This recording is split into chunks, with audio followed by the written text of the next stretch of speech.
arranque este concepto de Fourier, que no es otra cosa que una herramienta matemática para tratar de explicar qué ocurre en el dominio de la frecuencia. A ver, vamos a hacer un repaso que los ayude a ustedes a ponerse en tema. Dijimos, bueno, van a haber dos tipos de señales, digamos. ¿eh? Unas que van a ser periódicas y otras que van a ser no periódicas. Entonces tomamos como ejemplo las señales periódicas, por ejemplo, las señales trigonométricas o las funciones trigonométricas que, bueno, ustedes ya están vinculados con la periodicidad de estas funciones. Entonces decimos, bueno, cuando yo quiero representar la frecuencia de esta señal, una senoidal pura, es fácil porque va a depender, acá hay una, a ver dónde estaba la gráfica.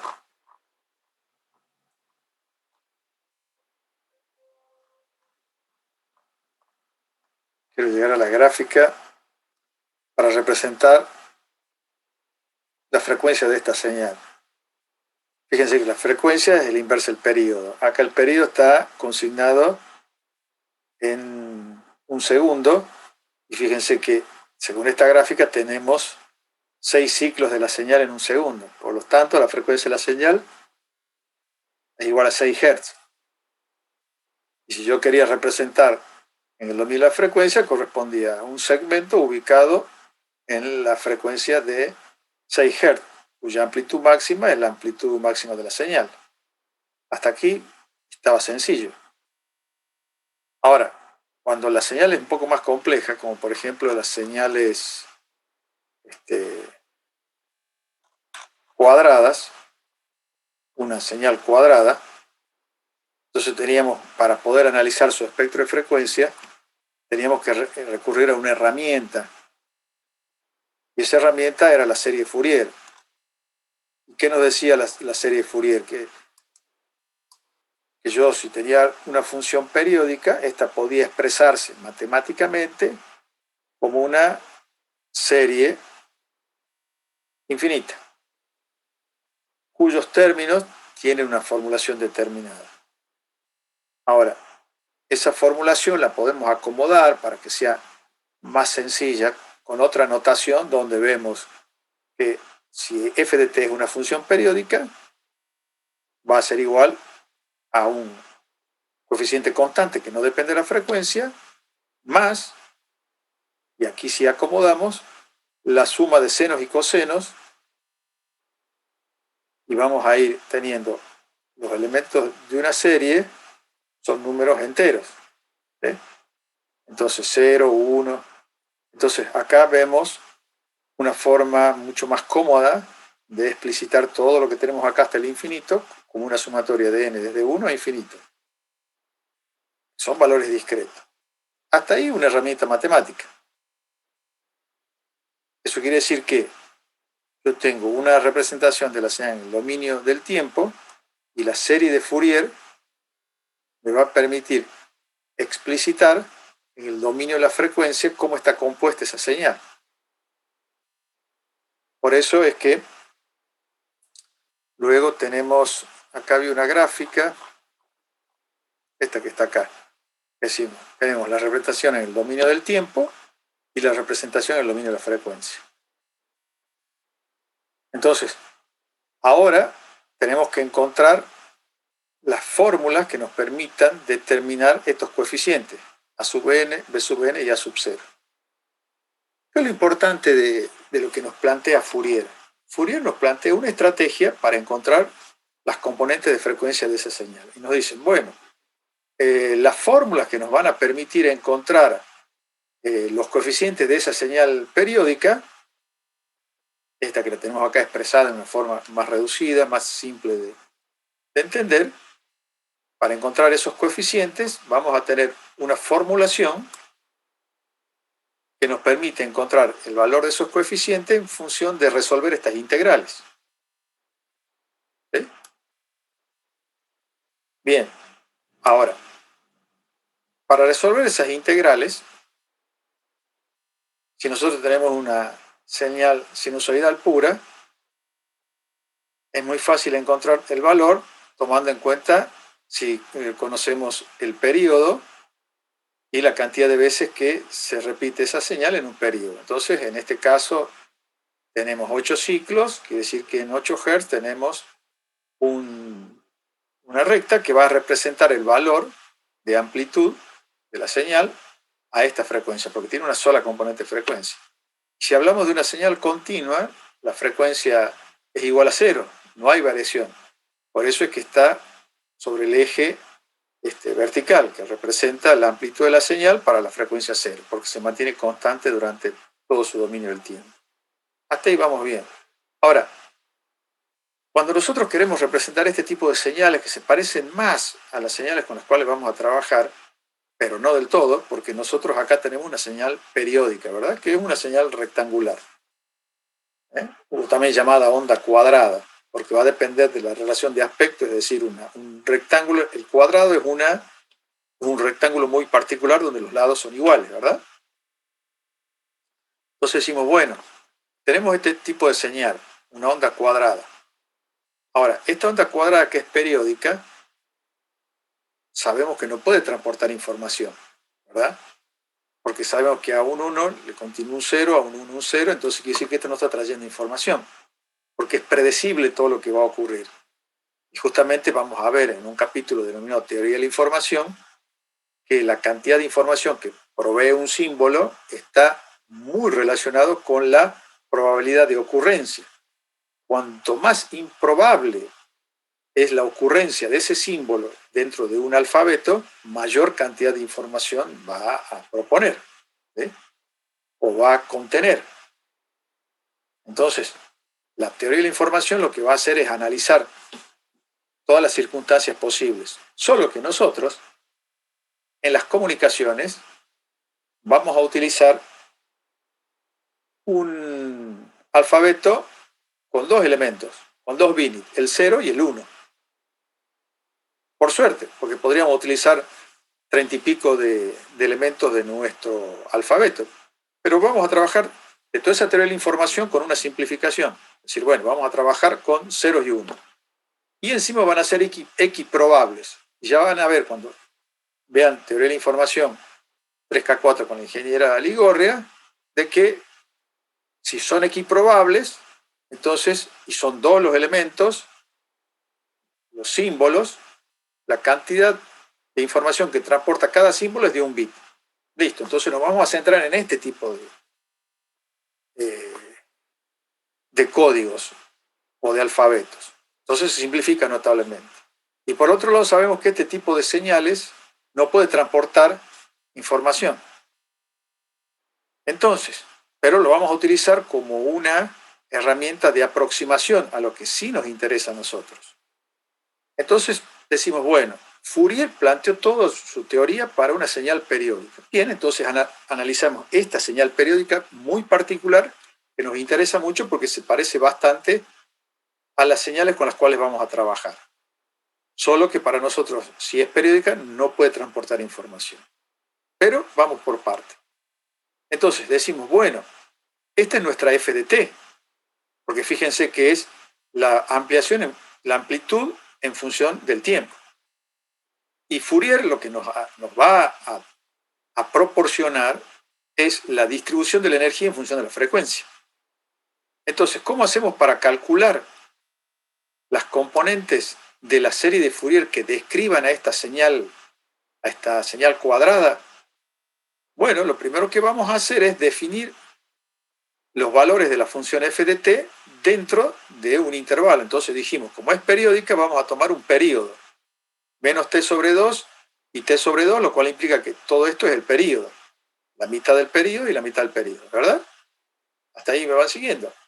Entonces decimos, bueno, esta señal, como es discreta, tiene 2 valores, menos 1 y 1. Y esos valores van a ser igual a menos 1 y 1 para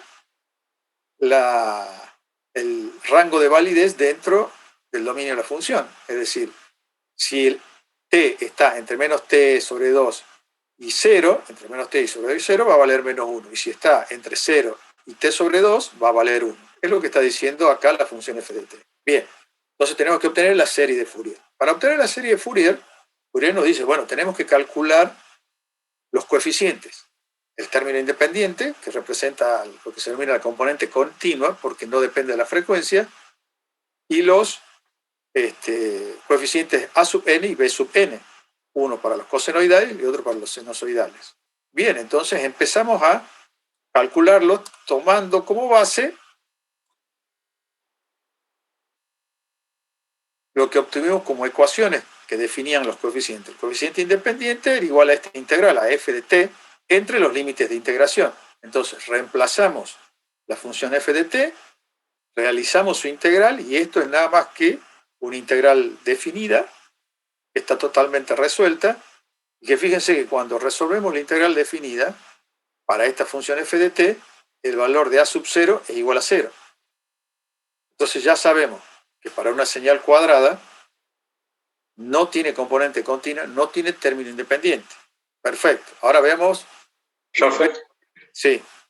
¿por qué pasó de ser 1 sobre t a 2 sobre t? Bueno, porque vos estás aquí trabajando con esta integral. Vos hiciste acá una sustitución que te permite trabajar con esto que tenés acá. De ahí te aparece ese 2 sobre t.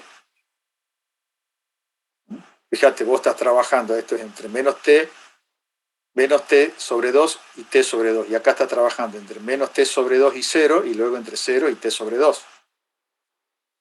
Es una de las propiedades cuando vos utilizas integrales definidas. Ah, claro.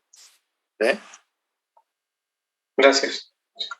Perfecto. Ahora, fíjense lo interesante de esto, que este cálculo se lo hace una sola vez, porque las señales que vamos a utilizar para analizar son esas señales cuadradas, ya están resueltas las integrales, y que de última acá está toda la resolución.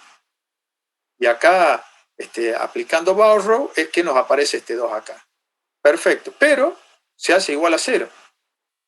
Quiere decir que no tiene un coeficiente independiente, lo cual implica que no tiene componente de continuo. Bien, ahora veamos qué pasa con los a sub n. De nuevo, la fórmula que nos proponía Fourier. Cuando desarrollamos las integrales, tomando en cuenta que esto es f de t para estos límites de integración, por eso que después cambiamos los límites de integración y nos aparece, ¿se acuerdan Barrow cuando yo tomaba entre menos t sobre 2 y t sobre 2 es lo mismo que decir entre menos t sobre 2 y 0 más entre 0 y t sobre 2?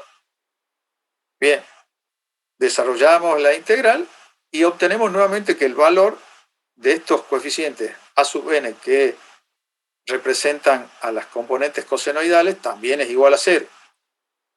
Perfecto. Ahora vemos qué pasa con b sub n.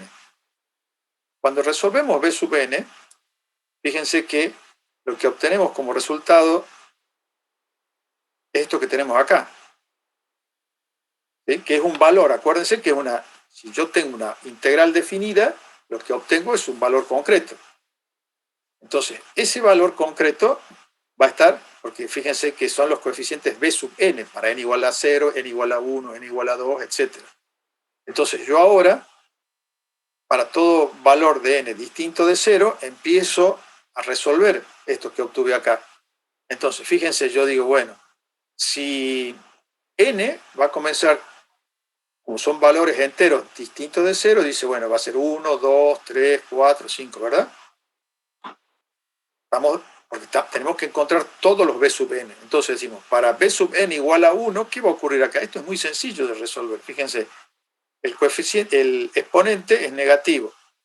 Si es negativo, menos 1 a la 1, a un exponente impar, ¿qué obtengo como resultado?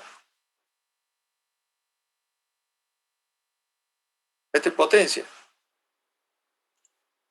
Menos 1. Menos 1. En ese paréntesis. Claro, y ahora menos 1 por menos 1, ¿a cuánto es igual? 2. No, menos. Es más 1 siempre. Claro. Menos por menos es más. Siempre que sea negativo va a darme un valor y cuando sea positivo el exponente me va a dar 0. Perfecto. ¿Eso a qué nos lleva? Que cuando vamos a ver los coeficientes ahora, vamos a ver que los que aparecen son solamente los números impares, los coeficientes impares. Porque los pares va a ser 1 menos 1, 0, quiere decir que todo esto se hace 0.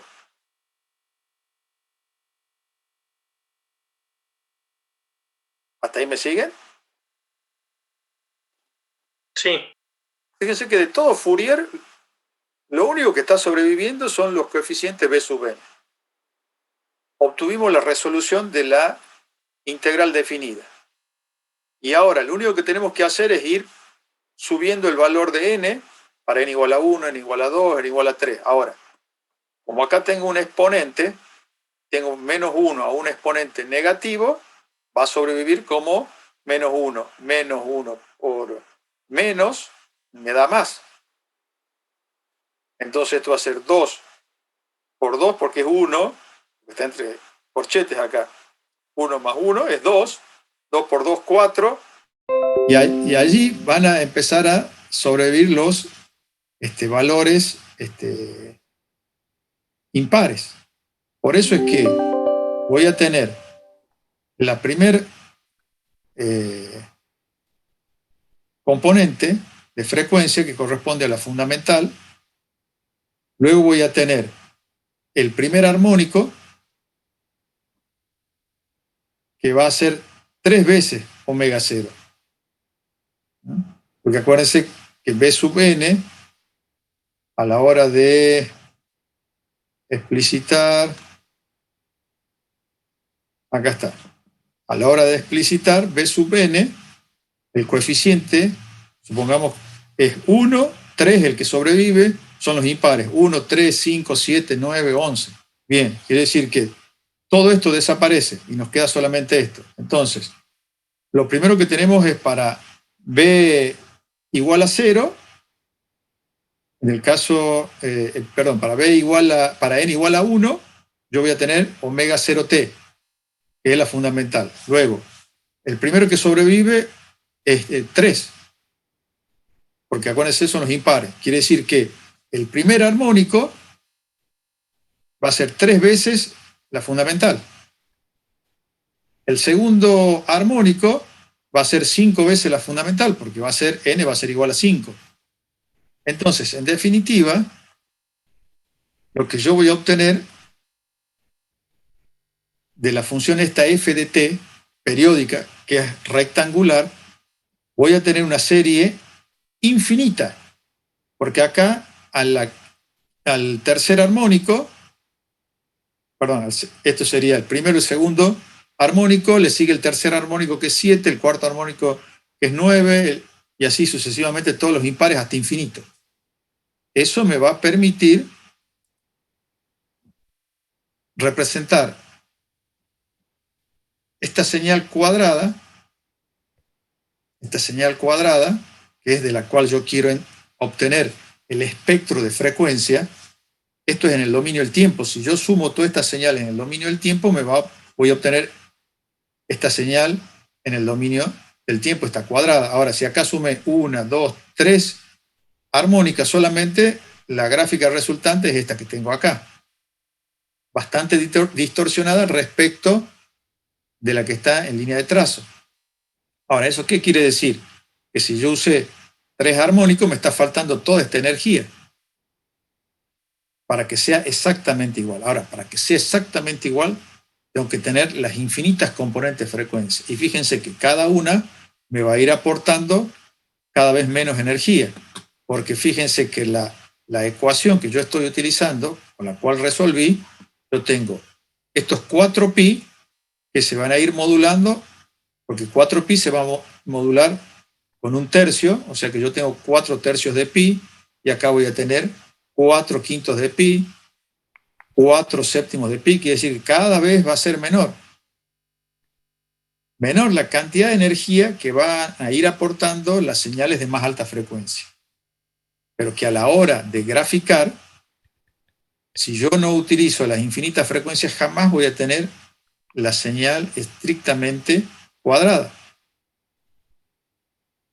¿Hasta ahí me van siguiendo? Sí, profe. Sí, profe. Entonces, claro, acá tenemos un dilema, es decir, quiere decir que para que yo tenga esa señal perfectamente cuadrada, que es la original, necesito un ancho de banda infinito. Y ya por física de las comunicaciones nosotros dijimos, bueno, pero ojo, que si la frecuencia empieza a crecer, ¿qué pasaba con las cargas en un conductor metálico? Exacto, empezaron a viajar por la periferia. Y si seguía aumentando la frecuencia, ¿qué ocurría? Una antena empieza a irradiar en forma de ondas electromagnéticas. Quiere decir que esto es lo que ocurre en el mundo físico. Esto está ocurriendo en el mundo matemático. Fourier desarrolló esta teoría y dice, bueno, si en el ámbito de las matemáticas ustedes habrán visto que no hay ningún problema en de ir de menos infinito a más infinito. En el mundo real no existe el menos infinito. Existe de cero a infinito. Pero en el mundo matemático sí, tranquilamente. Y después vamos a ver cómo aprovechamos ese concepto. Pero por ahora podemos ver que si nosotros ahora queremos representar, y acá tienen la animación, el video que está muy bueno, que es decir, bueno, fíjense, ¿qué pasa si yo trabajo solamente con la fundamental? Y no se parece casi en nada respecto de la onda cuadrada, solamente que tiene la misma frecuencia. Pero vemos que esta cantidad de energía es excedente y acá está faltante, ¿eh? En cuanto a su distribución. Ahora, ¿qué pasa si yo empiezo a aumentar armónicos? Por eso esta animación lo que me muestra acá, fíjense, acá es para n igual a 1.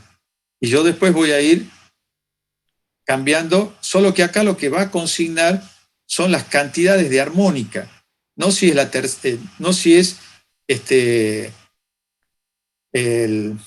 factor multiplicador 3, 5, 7, 9, sino, acuérdense, la primera armónica para la resolución de esta onda cuadrada, la primera armónica es 3, la segunda armónica es 5 veces la fundamental, la tercera armónica es 7 veces la fundamental. Entonces acá es lo que va cambiando es el término, es n igual a 1, n igual a 2, n igual a 3. ¿Entienden esa diferencia, no?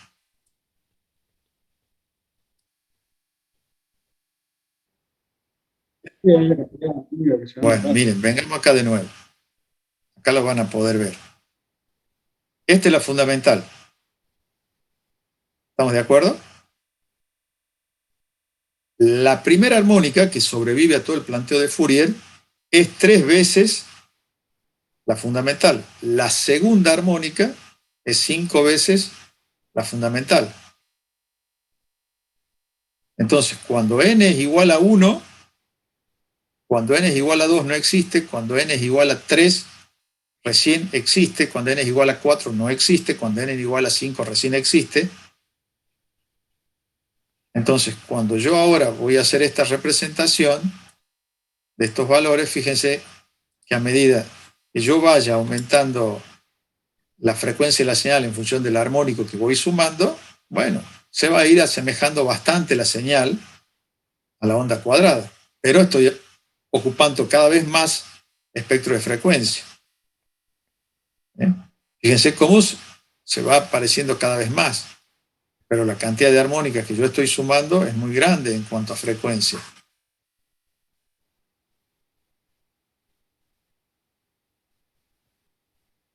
Ven cómo se va apareciendo cada vez más y vamos subiendo en cantidad de armónica. Eso quiere decir que estamos creciendo en espectro de frecuencia.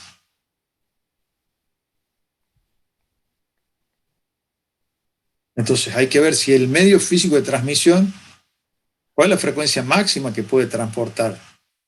Porque de lo contrario, esa señal ya no puede ser guiada por ese medio físico de transmisión.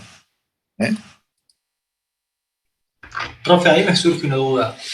Sí. ¿No puede ser enviada por ese medio físico de transmisión o se pierde en realidad, si vos lo envías por ese medio físico de transmisión, se pierde parte de la señal y llega a cualquier cosa? Bueno, tendríamos que ir, fíjense, a la última diapositiva de toda la presentación. cuando lo que hacemos es justamente trabajar sobre este tema y llegamos a qué es lo que ocurre cuando yo inyecto esta señal perfectamente cuadrada, que es periódica, que tiene toda esta forma, el periodo va desde acá hasta acá y luego se repite cíclicamente. Quiere decir que es una señal periódica. ¿Sí? Que tiene esta señal, así perfectamente cuadrada, tiene infinitas componentes y acá Fourier nos permitiría ver cuáles son cada una de estas componentes y cuáles son las amplitudes de las componentes que me permiten enviar esta señal. ¿Hasta ahí me van siguiendo? Bien, cuando inyectamos la señal en una línea de transmisión, como puede ser esto, por ejemplo, los cables UTP, y que tienen como estrategia tornarlo a los cables, o sea, trenzarlos entre sí, y eso mejora mucho porque cancela las acciones inductivas y capacitivas, y eso se lo puede analizar vectorialmente al trenzarlos. Entonces, tiene la posibilidad de transportar mayores frecuencias que es simplemente un par de cables. Entonces, esta va a tener una máxima frecuencia para transportar debido al efecto piel, porque de lo contrario ya empieza a transmitir como si fuera una antena. Entonces, si diseñamos otro tipo de cable, como ya vamos a ver los distintos tipos de cable, vamos a ver el diseño del cable coaxial, el cable, uno de los conductores va en el centro y el otro lo rodea. ¿Sí? Entonces tiene un mayor ancho de banda, quiere decir que puede transportar mayor cantidad de frecuencias, o sea, armónicas de la fundamental. Ahora, ¿qué implica? Fíjense que si este medio físico de transmisión no va a transportar toda esta energía, quiere decir que esta energía no va a poder transportarla y por ende se va a distorsionar en el dominio del tiempo. Y si yo antes esperaba tener 5 vol acá y menos 5 vol para distinguir el 0 en menos 5 y el 1 con 5 vol y puse un comparador de tensión acá a la salida, fíjense que esta tensión no va a corresponder a los menos 5 vol y esta tampoco va a corresponder a los 5 vol, por lo tanto no voy a poder leer esta señal. Entonces esta deformación se explica a partir del espectro de frecuencia. Acá tomé una señal periódica para que tengamos una representación discreta del dominio de la frecuencia y sea fácil de visualizar, pero también lo podemos hacer con las señales que a nosotros nos interesan, que son las señales no periódicas. ¿Ahí se entendió? Sí. Entonces volvemos hacia atrás, volvemos hacia atrás, volvemos hacia atrás, volvemos hacia atrás, porque nosotros hasta aquí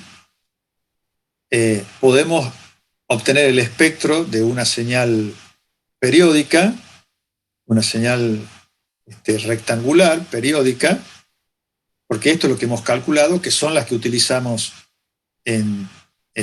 inicialmente, se parece mucho a las que vamos a utilizar en transmisión de datos. Pero podríamos haberle hecho para la diente de sierra o la señal triangular, y existen una infinidad de señales periódicas y que se pueden llegar a calcular sus integrales para obtener la distribución espectral de potencia o el espectro de frecuencia. Pero nosotros hemos tomado este caso particular. Ustedes ya en matemática superior creo que vuelven a ver Fourier y ahí sí les harán calcular de una serie de señales periódicas que las pueden definir como ustedes quieran, ¿no? Es decir, bueno, ahí en lo que es análisis matemático les van a definir una función y calculen la integral. Bueno, ahí se tendrán que mostrar su expertise en cuanto al cálculo de integrales. Pero acá, en comunicaciones, dijimos, vamos a trabajar con esta señal rectangular, vamos a ver cómo lo soluciona Fourier, las integrales las hemos resuelto, ya la tienen resuelta, y lo único que obtenemos de toda esa coeficiente de Fourier sobreviven solamente los sinusoidales y únicamente los términos impares. Perfecto. Y que nos termina dando esa gráfica que explicamos. ¿Sí? Perfecto. Ahora, el problema nuestro, va todo muy bien hasta allí, pero no podemos utilizar señales periódicas. Tienen que ser señales no periódicas las que nosotros utilizamos para enviar datos, porque tienen que ser señales que contengan información. Entonces, por ejemplo, yo les decía, si yo digo, en Córdoba en verano hace calor, eso no contiene información, porque es muy probable que eso ocurra, que en verano haga calor. Ahora, si yo digo, en verano en Córdoba nevó en la capital, tiene mucha información porque eso nunca ha ocurrido. ¿Sí? Entonces el cambio climático enseguida habrá que tomar medidas, porque si empieza a nevar en medio del verano, algo está sucediendo. Entonces, ¿cómo hacemos para calcular cuál va a ser la distribución de frecuencias que va a tener una señal cuando no sea periódica? Entonces allí es donde hacemos uso de una estrategia desde el punto de vista del análisis matemático. Entonces decimos, bueno, lo primero que vamos a hacer es, vamos a dejar de usar la serie trigonométrica de Fourier y vamos a empezar a usar la serie exponencial de Fourier. ¿Y cómo pasamos de una a otra? Bueno, lo hacemos a través de las igualdades de Euler, que nos pasa de una serie de componentes trigonométricas a componentes exponenciales.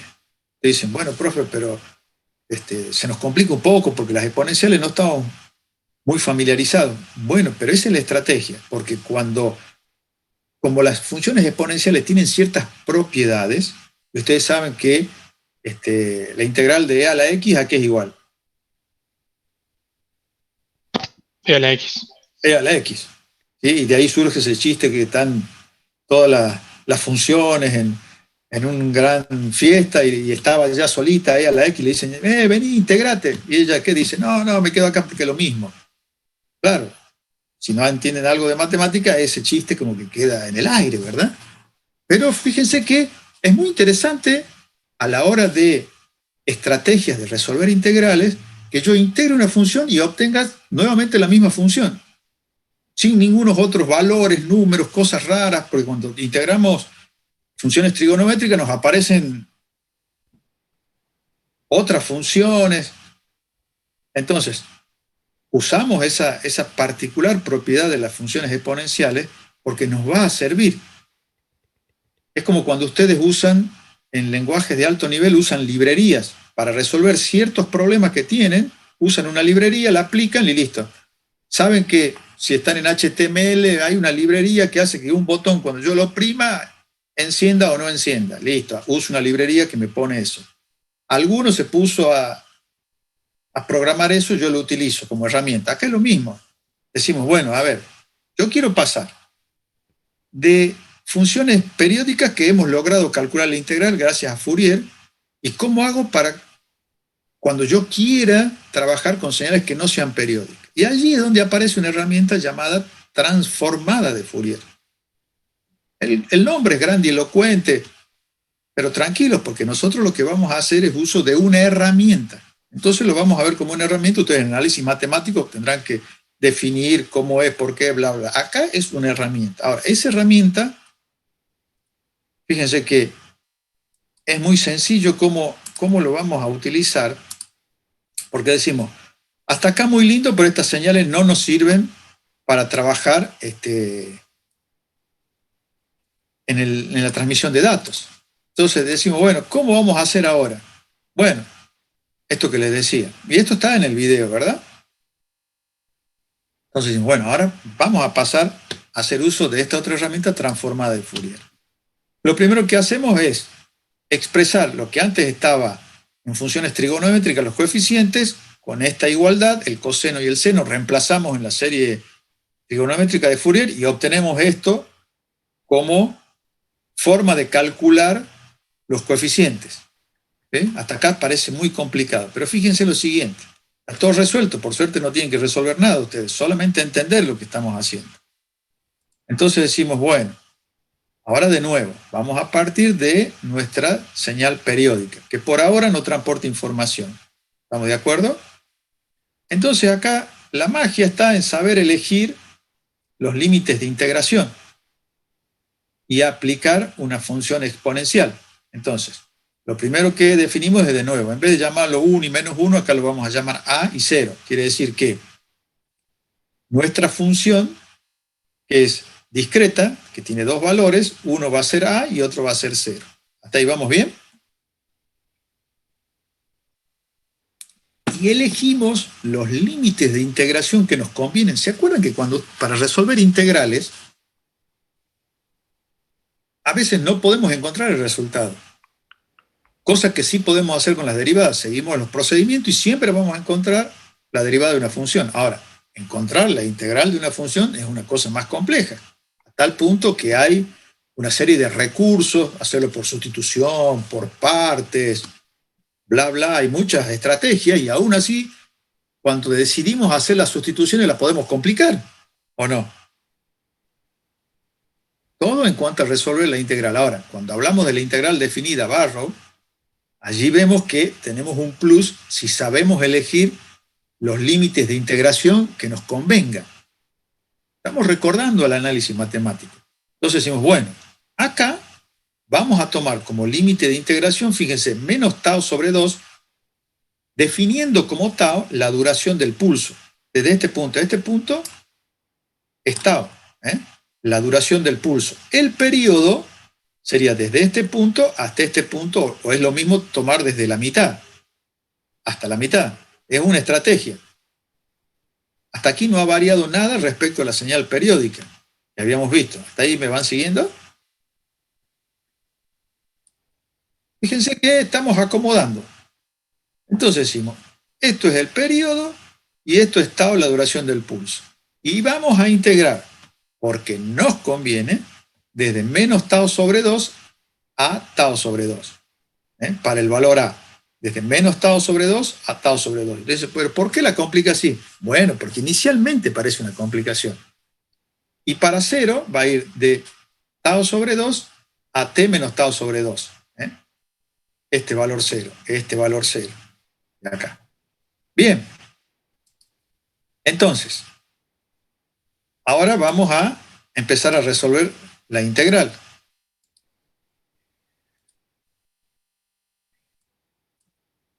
Bueno, acá en la animación les muestro de menos tau sobre 2 a t menos tau sobre 2, los límites de integración que hemos tomado. Esta es la señal periódica que estamos representando. Por eso hemos tomado estos como límite de integración de cuánto vale A y dónde vale 0. Allí está definida esta función. Perfecto, es de lo que hemos venido hablando. Ahora, tenemos que resolver esta integral, porque la f de t la acabamos de definir y reemplazamos el valor de f de t entre los límites de integración. Y cuando resolvemos esa integral, nos queda esta función, que si la acomodamos un poco, fíjense que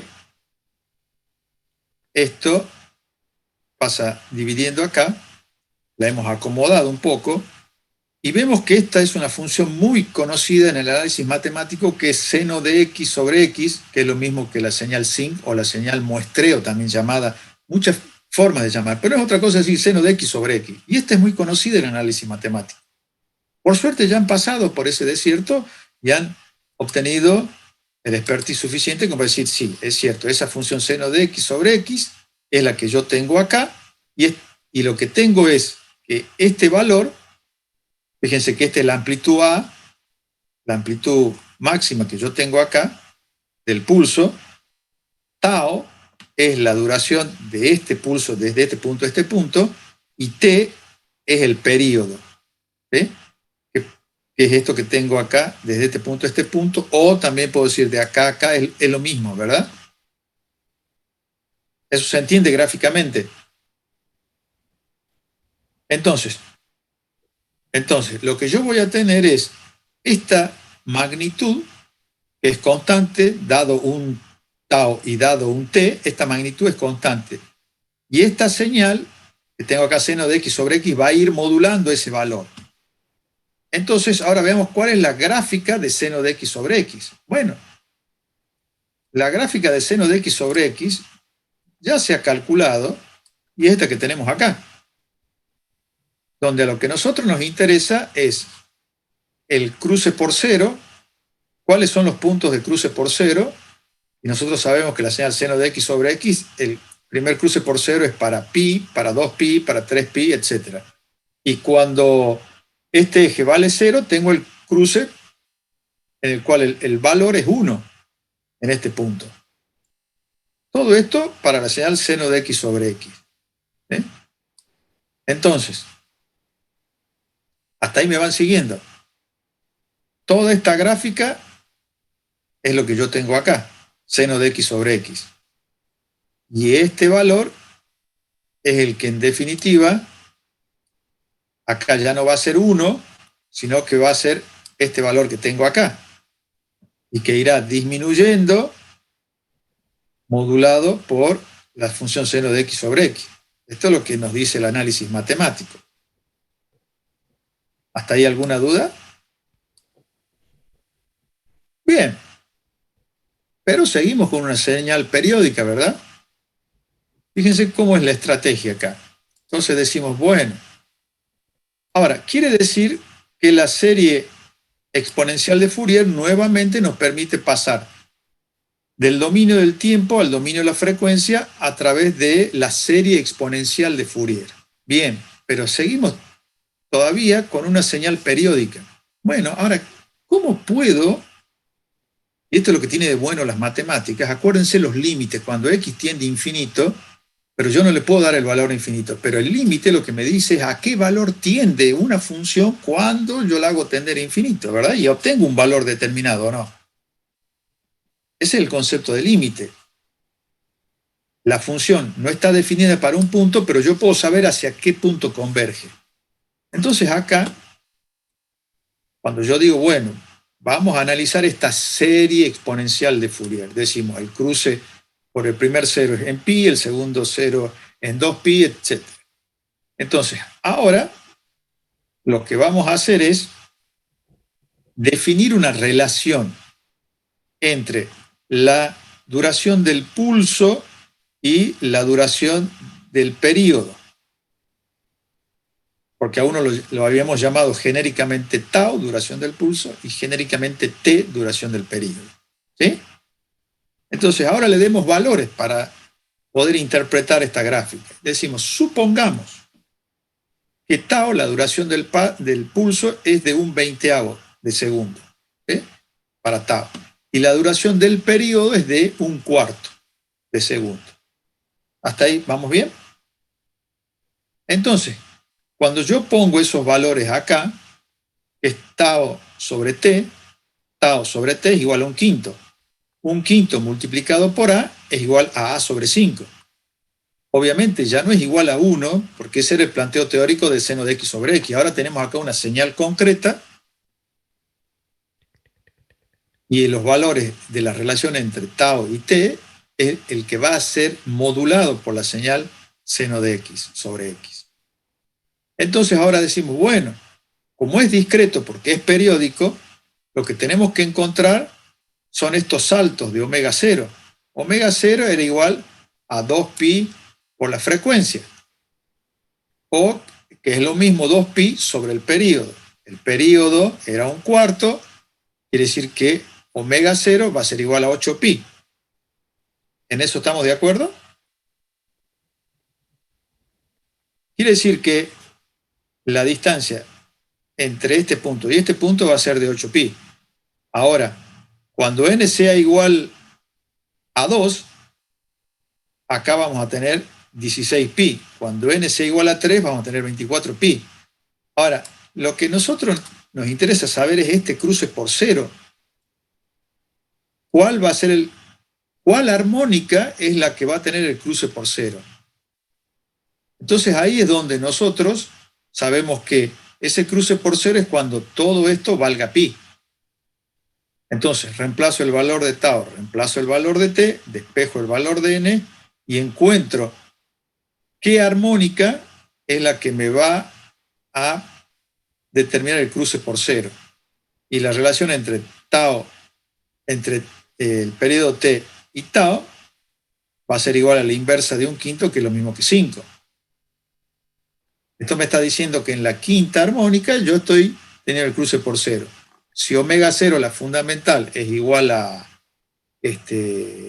¿a cuánto habíamos dicho? A 8pi. Acá lo tengo tapado yo. ¿Sí? Es el cálculo que hicimos. Quiere decir que para n igual a 5, 5 por 8, 40. 40pi. Entonces en 40pi tengo el cruce por 0. Y así puedo seguir obteniendo todos los valores para más infinito y menos infinito.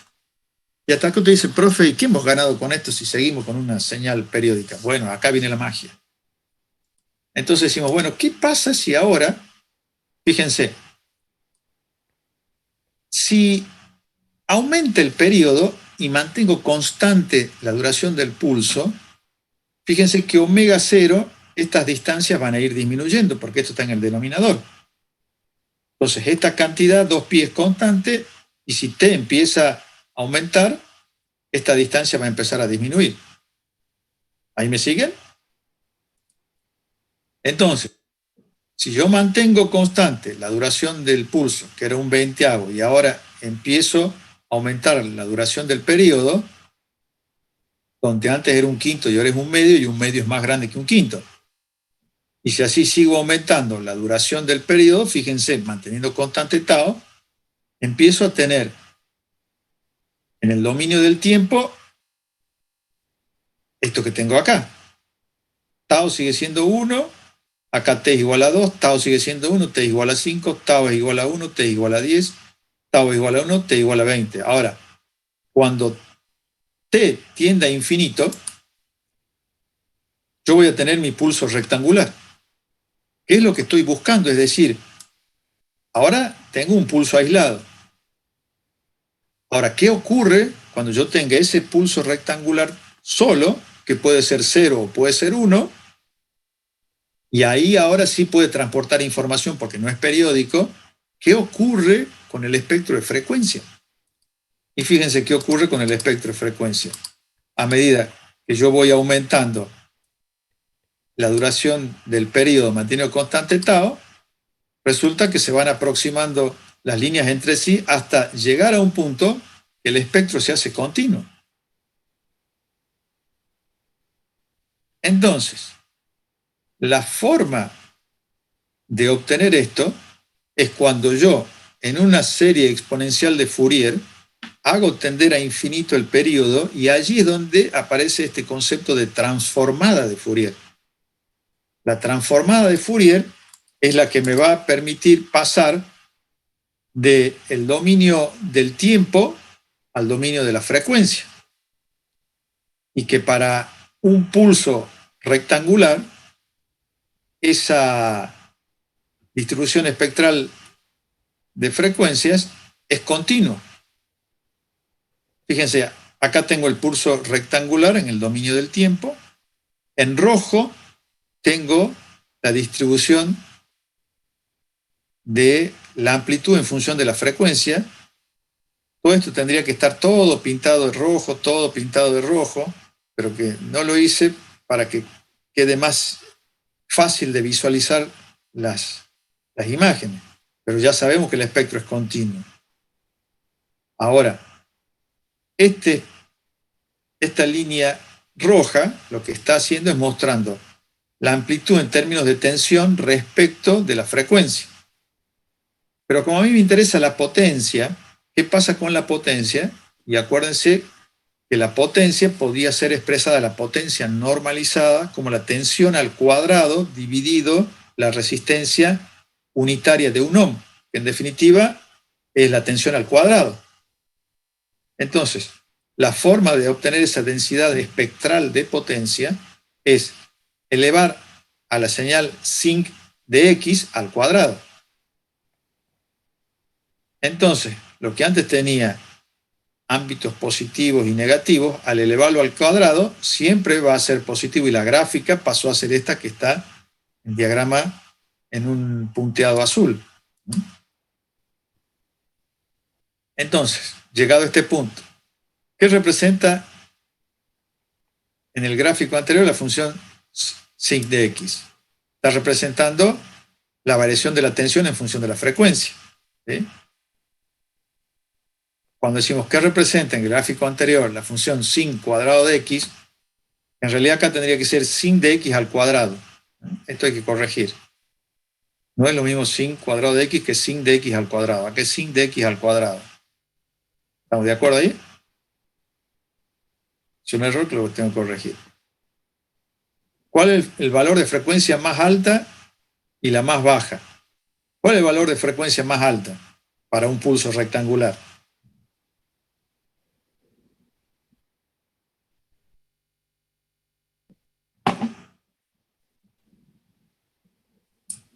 En base a lo que hemos estado viendo. Vuelvo acá, mire. O vuelvo acá.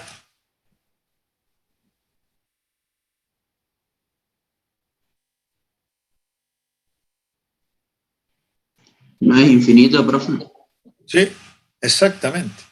Porque si bien esta sería la de tensión, no la de potencia, porque la de potencia son todos positivos. Fíjense, cada uno va aportando cada vez menos energía, pero sigue aportando, y como decía Fourier, esto llega hasta el infinito, para que sea exactamente ese pulso rectangular. Si no, ese pulso rectangular se va a deformar bastante.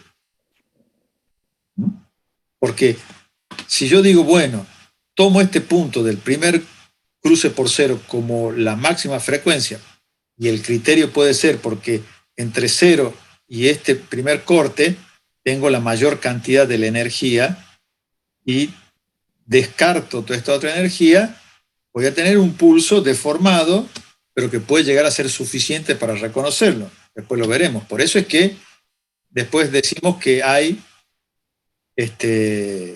distintas definiciones de ancho de banda absoluto y el relativo.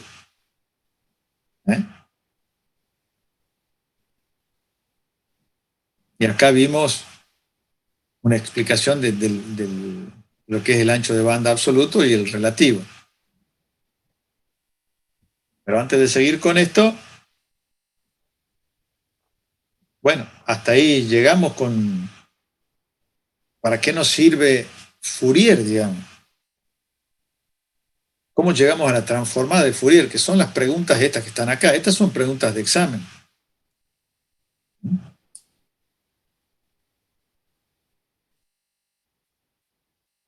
¿Para qué nos sirve la serie de Fourier?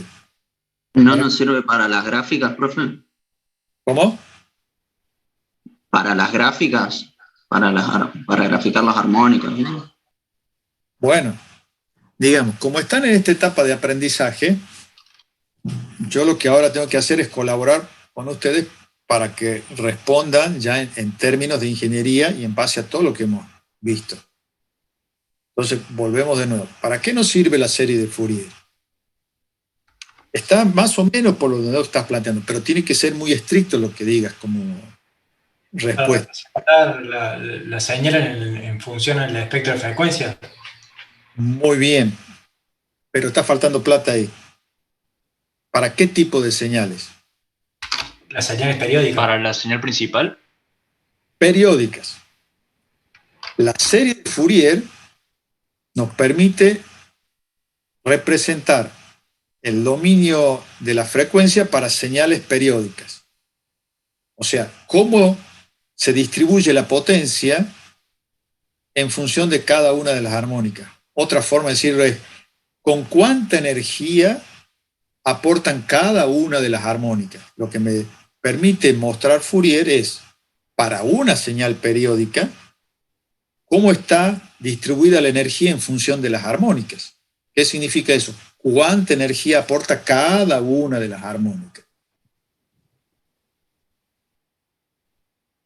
¿Se entiende esto, no? Porque enseguida viene la repregunta cuando ustedes dicen, por ejemplo, bueno, nos sirve para ver la gráfica de la frecuencia. Y hay muchas cosas que están en el aire ahí o no. La pregunta, ¿para qué tipo de señales? Periódica, bien. ¿Y qué está representando esa distribución de frecuencia? Bueno, si ustedes contestan, bueno, está representando cuánto aporta, ya sea en tensión o cuánto aporta en potencia, cada una de esas componentes de frecuencia. Y ahí ya está más claro. Y cuando preguntamos, ¿para qué nos sirve la transformada de Fourier?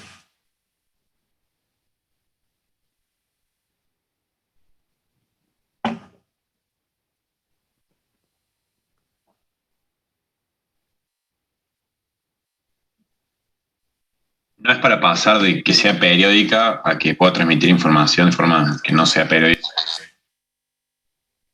Porque la serie de Fourier trabaja únicamente con señales periódicas y la transformada hace el cambio. Bueno, como estás en la etapa formativa, vamos a aceptar que estás dentro de la línea de análisis. Ahora, estrictamente, porque eso es lo que van a responder en el parcial o en el final. Esto que es una aproximación, tenemos que comprenderlo perfectamente. La transformada de Fourier, si bien la estrategia de pasar de la serie trigonométrica a la serie exponencial y después a la transformada cuando hago que t tiende a infinito, esa es la estrategia. En definitiva, la transformada de Fourier nos va a permitir explicar cómo se distribuye la potencia en función de la frecuencia de una señal que no es periódica. Y si yo les pregunto, ¿y cómo hacen esto? Bueno, porque partimos de la serie de Fourier, convertimos a la serie exponencial de Fourier, y en la serie exponencial de Fourier lo que hacemos es que el periodo tiende a infinito manteniendo constante la duración del pulso. Perfecto. Esta es la descripción cualitativa de lo que hace Fourier. El por qué y para qué. En análisis matemático les van a dar cualquier tipo de función y les van a decir calcule su transformada de Fourier y van a hacer los cálculos. ¿Cuál puede ser una de las aplicaciones de esta herramienta matemática llamada Fourier? Bueno, una es para poder ver en teoría de señales la distribución espectral de potencia de una señal que no es periódica. Es una de las tantas aplicaciones, porque no se desarrolló la transformada de Fourier para las comunicaciones. Las comunicaciones utilizan esa herramienta para explicar lo que ocurre en el dominio de la frecuencia. ¿Se entiende esto? Esto es fundamental.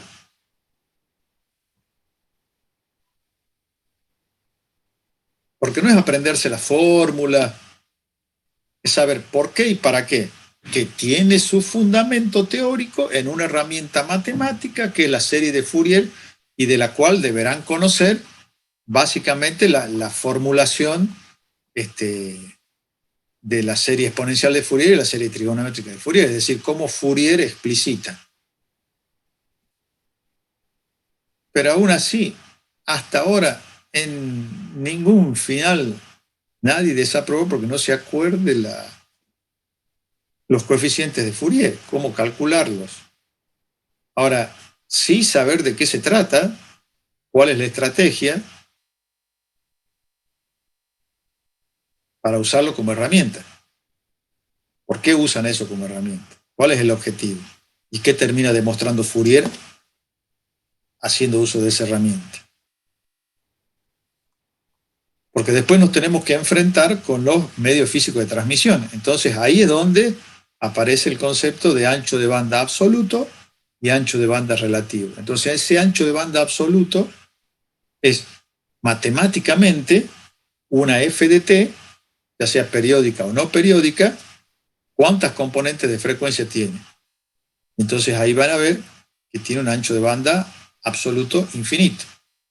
Pero ahora, el ancho de banda relativo es aquel en el cual nosotros consideramos para alguna aplicación determinada dónde está concentrada la mayor cantidad de energía. Entonces, fíjense que ahí es donde aparecen estos criterios. Los distintos criterios de a qué se denomina ancho de banda. Entonces decimos, si el ancho de banda de una señal define dónde está concentrada, porque es un ancho de banda relativo, no el absoluto, dónde consideramos que está concentrada la mayor cantidad de energía y cuál es el criterio que estoy aplicando. Entonces yo puedo aplicar el criterio de Nyquist que dice que a la mitad de lo que es el primer nulo, que es el primer cruce por cero. Eso lo vamos a ver cuando veamos capacidad de canal. Uno de los criterios es el de Nyquist, que dice, bueno, a la mitad.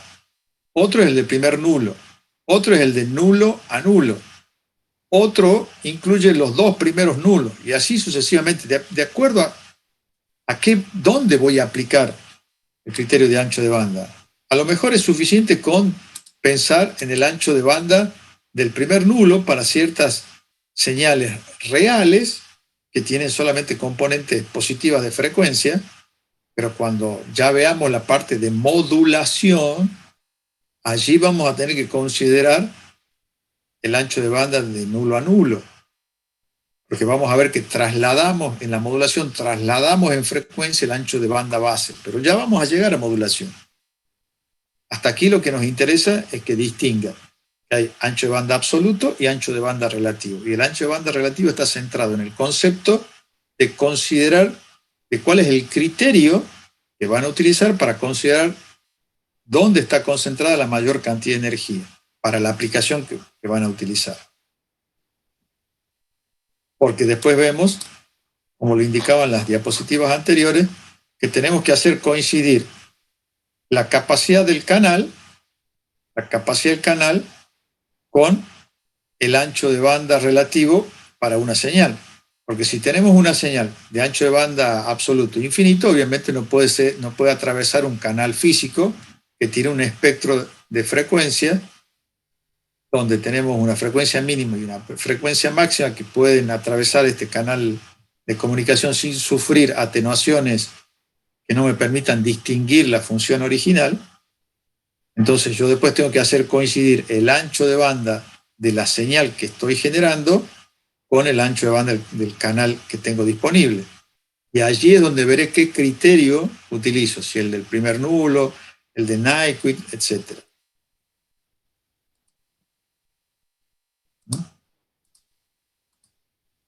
Acá, por ejemplo, lo hacemos coincidir, decimos, bueno, ¿qué pasa si nosotros tenemos el canal telefónico que tiene un ancho de banda de 3 kHz, 3100 Hz, después vamos a ver que, en definitiva, para la comunicación vía modem, dial-up, trabajamos con 2400 Hz. Pero acá, para el canal telefónico en telefonía, teníamos 3100 Hz de ancho de banda, que era la diferencia, acuérdense, entre la frecuencia máxima y la mínima que puede soportar ese canal.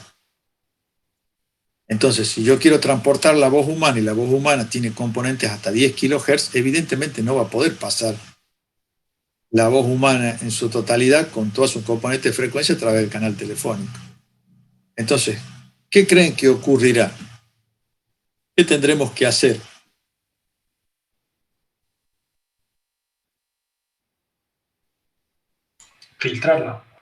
Filtrarla, es decir, bueno, recortemos el espectro de frecuencia y veamos si es entendible. Entonces, cuando nosotros hablamos por teléfono fijo, porque estaba planteado por la telefonía fija, vemos que la voz aparece distorsionada. ¿Sí?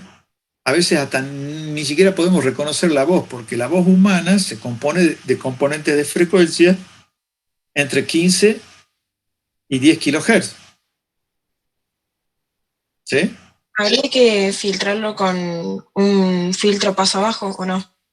Bueno, en este caso sería con un filtro pasabanda, porque tampoco pueden pasar las señales entre 0 y 300 Hz. Para el caso del canal telefónico, porque en este rango es muy ruidoso, entonces necesitamos trabajar solamente entre 300 y 3400. Por eso acá nos conviene un filtro pasabanda. El filtro pasabanda filtra las bajas frecuencias y las altas frecuencias. Un filtro pasabajo dejaría pasar solamente las frecuencias bajas hasta una cierta frecuencia máxima. Eso es lo que hemos explicitado acá en la teoría de filtro.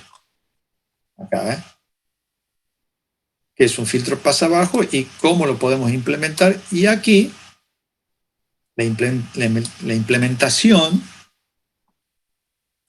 está en función de los conceptos que ya hemos estudiado.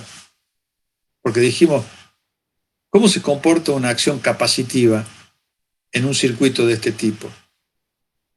para bajas frecuencias este circuito es un circuito abierto, o sea, un capacitor, pero para alta frecuencia es un circuito cerrado.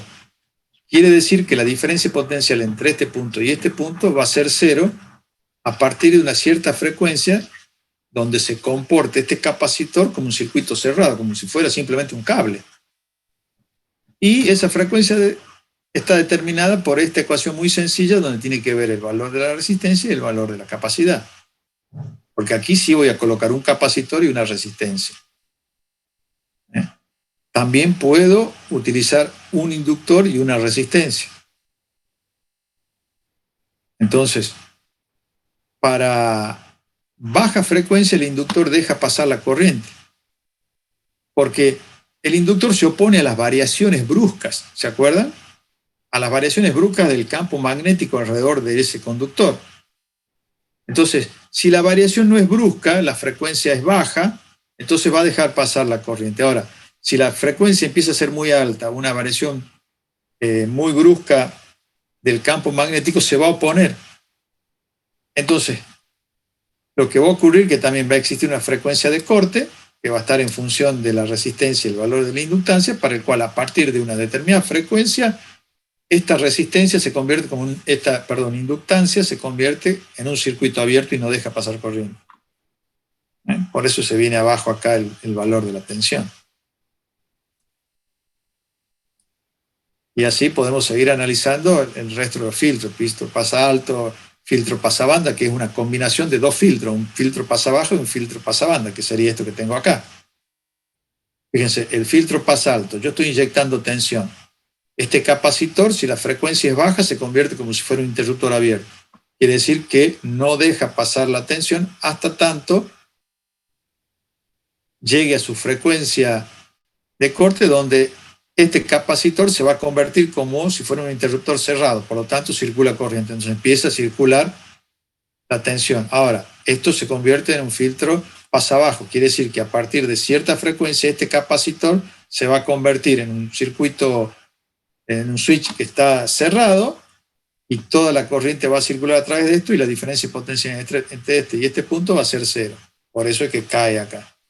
Entonces logro este filtro pasabanda, que deja pasar la frecuencia a partir de la frecuencia de corte del filtro pasa alto y la frecuencia de corte del filtro pasa bajo, y que son fáciles de calcular. Que acá van a estar en función de C1 y R1 y C2 y R2. ¿Sí? Y fíjense, en el dominio del tiempo, yo puedo colocar un dispositivo que se llama osciloscopio y me muestra la gráfica en función del tiempo. Y un analizador de espectro me permite ver la gráfica de la distribución de energía en función de la frecuencia. Entonces yo puedo comparar el canal de comunicación, el espectro pasante del canal de comunicación respecto al espectro de frecuencia de la señal, y si son coincidentes voy a poder inyectar esa señal. Después vamos a ver lo que es la multiplexación en frecuencia y vamos a aplicar estos conceptos. Bueno, ¿hay alguna pregunta?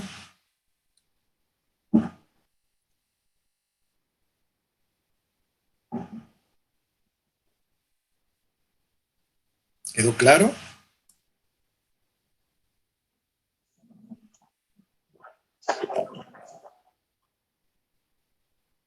Bueno, ustedes pueden hacer, acuérdense que hay una clase, ustedes ya tienen la planificación, vieron que hay una clase que es como un reconto teórico para saber dónde estamos y qué cosas tenemos que pasar en limpio, digamos. Vamos a buscar el 3K4, que es el curso de ustedes.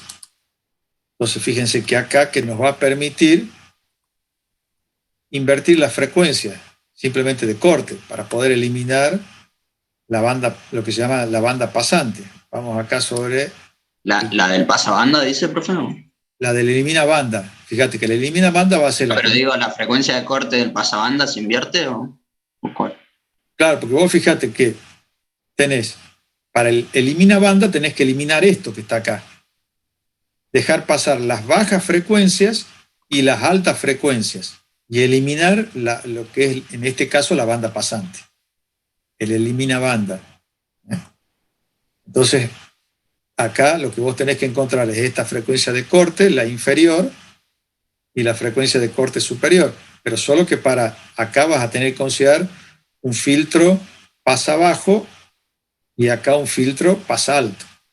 O sea, invertís.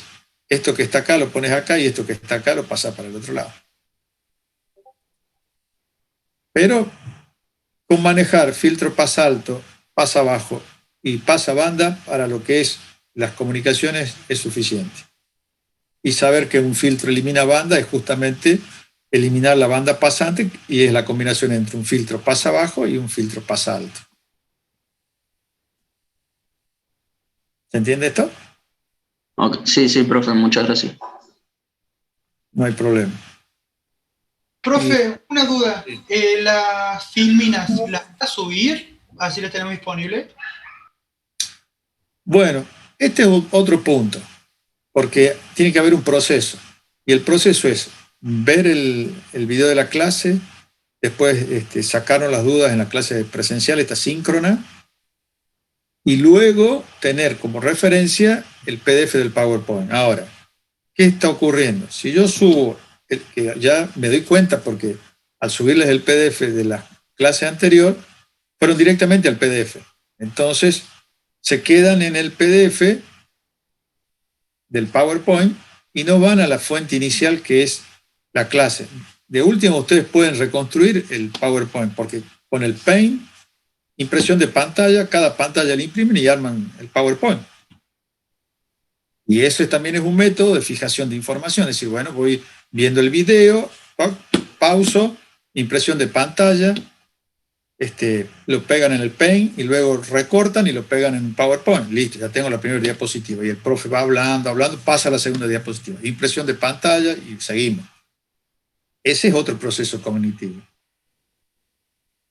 Entonces, bueno, perfecto, profe. ¿sí? Sí, entiendo. Entonces, voy viendo cómo reaccionan ustedes también. ¿Vieron cómo ahora está de moda la reacción a los videos? Los youtubers. Bueno, yo estoy viendo estudiantes de ingeniería reaccionan al video del profe de comunicación. Entonces digo, bueno, esta clase es para ver la reacción. Profe, usted acá en el video, cuando muestra la gráfica del espectro de frecuencia, ¿por qué puso este punto y acá 2pi por omega? ¿De dónde lo sacó, profe? Quiere decir que han estado viendo el video. Y bueno, y les quedó ahí la duda y la notaron. ¿Entiende? No es lo mismo que estar en una actitud pasiva. Sigo escuchando, está bien, es otra, pero el proceso más virtuoso es este que les propongo. Por eso es que voy a demorar en subir el PDF del PowerPoint. Y voy a ver cómo reaccionan con el próximo video. Si veo que ustedes han mejorado, y bueno, les subo el PDF del anterior. Pero si no, es como que los seres humanos tratamos de encontrar siempre los atajos. Y yo les propuse eutagogía, ¿no? Pero bueno, lo vamos a ir viendo. Me interesa, como le dije, colaborar. Muy bien.